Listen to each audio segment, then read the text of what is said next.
Magandang araw, mga kababayan. Noong Mayo 11, 2026,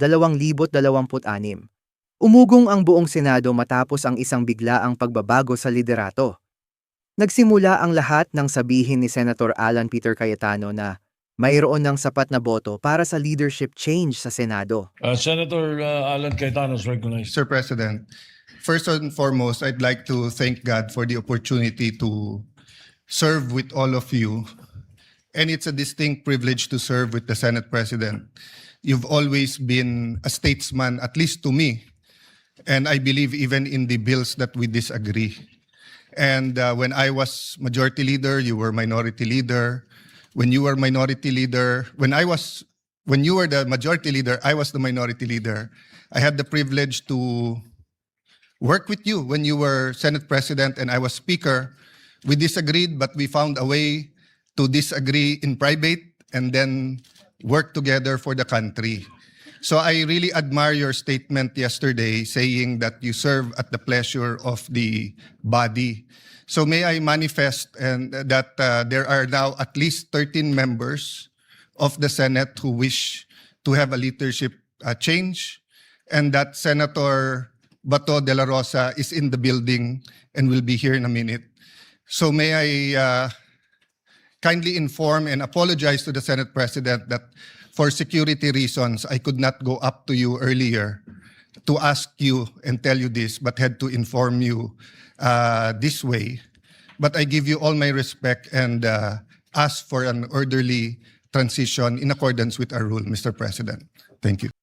Kasunod nito, naghain ng mosyon si Senator Joel Villanueva upang ideklarang bakante ang lahat ng leadership position sa Senado. Senator Joel Villanueva is recognized. Mr. President, may I be allowed to humbly move to declare all seats vacant, Mr. President? At agad itong naaprubahan. Pagkatapos nito, si Senator Amy Marcos ang nag-nominate kay Cayetano bilang bagong Senate President. With that, Mr. President, may I move, therefore, to nominate Senator Alan Peter Cayetano as the new Senate President. Sa botohan, 13 senador ang bumoto pabor, 7 tumutol, at 2 ang nag-abstain. Dahil dito tuluyang natanggal si Senate President Vicente Tito Soto ikatlo at pumalit si Cayetano bilang bagong leader ng Senado. At ang mas lalong nagpainit sa eksena? Biglang nagpakita si Senator Ronald Bato de la Rosa matapos ang matagal na pagkawala sa Senado, eksaktong sa araw ng botohan. Tingnan niyo to, mga kababayan.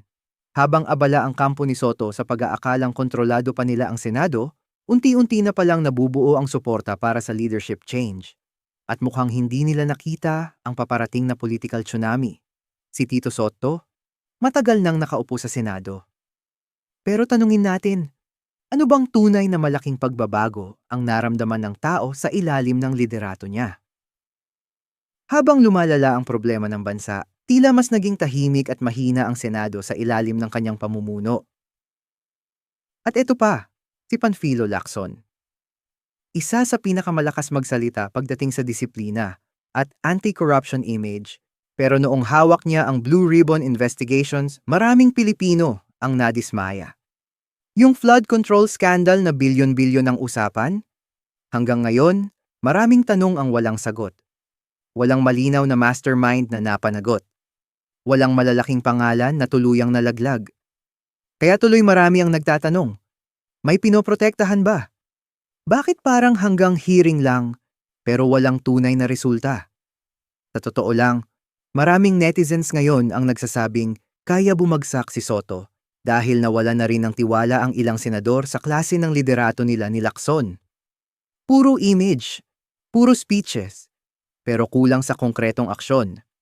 Habang nalulubog sa baha ang mga probinsya at patuloy ang reklamo sa flood control projects, wala namang malalaking utak ang tunay na naparusahan.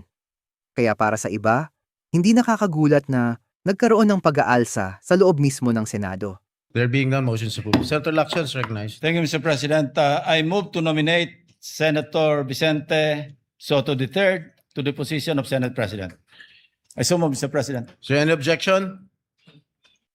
At kahit si Lacson pa mismo ang nag-nominate kay Soto para manatili sa pwesto, halatang kulang na kulang ang suporta. Parang formalidad na lang. Hindi na sapat ang pangalan at veteran image kapag mismong mga kasama mo sa Senado ay hindi na kumbinsido sa direksyon ng liderato. Sa politika, brutal ang katotohanan. Kapag tingin ng mga tao wala ka ng silbi o wala kang maipakitang matinding impact, mabilis kang mapapalitan. Samantala, si Bato de la Rosa naman, parang eksena sa pelikula ang dating. Matagal hindi nakita, tapos biglang lilitaw sa pinakaimportanteng botohan ng Senado. At syempre, naging mahalaga ang boto niya sa pagbagsak ng dating liderato. Kaya lalong dumami ang tanong, gaano na ba kalalim ang bangayan at power struggle sa loob ng Senado? Hindi rin mawawala ang usapin tungkol sa impeachment ni Vice President Sara Duterte. Maraming political observers ang naniniwalang isa ito sa pinakamalaking dahilan kung bakit kailangang baguhin ang liderato ng Senado. Dahil kapag impeachment court na ang Senado, napakalaking bagay kung sino ang may kontrol sa liderato at daloy ng proseso. Pero para sa ordinaryong Pilipino, mas mahalagang tanong ito. Sino ba talaga ang nagtatrabaho para sa bayan? Kasi habang nag-aaway ang mga politiko para sa posisyon, ang mga Pilipino araw-araw pa ring binabaha, naghihirap, at naghahanap ng totoong accountability. Kaya marami ang sawang-sawa na sa mga hearing na maingay lang sa kamera, pero kulang sa tunay na resulta. Ang nangyari noong Mayo 11 ay hindi lang simpleng leadership change. Isa itong malinaw na mensahe na sa politika. Kapag nawalan ka ng suporta at tiwala, kahit gaano ka pa katagal sa pwesto, pwede kang mawala sa isang iglap. At para kina Soto at Lacson, baka ito na rin ang pinakamalaking sampal sa kanilang political legacy. Ano sa tingin nyo?